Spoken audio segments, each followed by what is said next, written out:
Bonjour et bienvenue sur Voix engagée. Charlotte et moi, Raphaël, allons parler du racisme à travers des concepts politiques et sociologiques, plus précisément le privilège blanc, la stigmatisation, les politiques d'équité, l'exclusion et la réconciliation.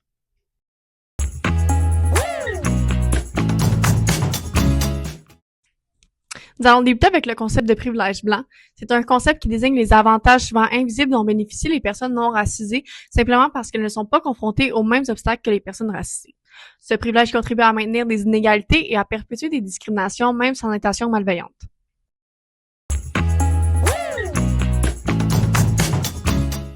Ensuite, un concept sociologique étroitement lié au racisme est l'exclusion sociale. En fait, c'est que les communautés prédominantes dans la société vont mettre à l'écart les gens à minorité visible simplement à cause de leurs différences ethniques, raciales, etc.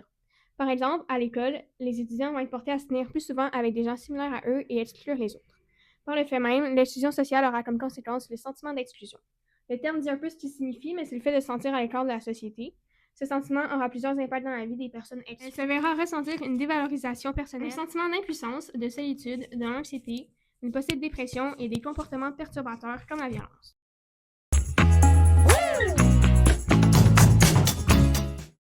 Aussi, la stigmatisation est un élément important lorsqu'on parle du racisme.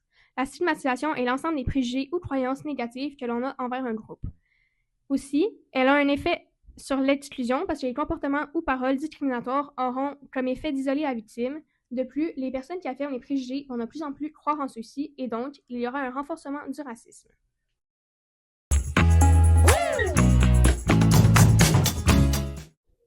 Maintenant, du côté des solutions, on peut parler des politiques d'équité. Ces politiques sont adoptées par certaines institutions et entreprises visant à corriger les déséquilibres historiques en favorisant l'inclusion des groupes marginalisés.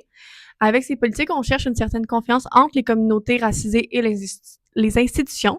Celles-ci sont un atout à la société. Bien qu'elles ne soient pas encore parfaites, elles sont un pas de plus dans la bonne direction.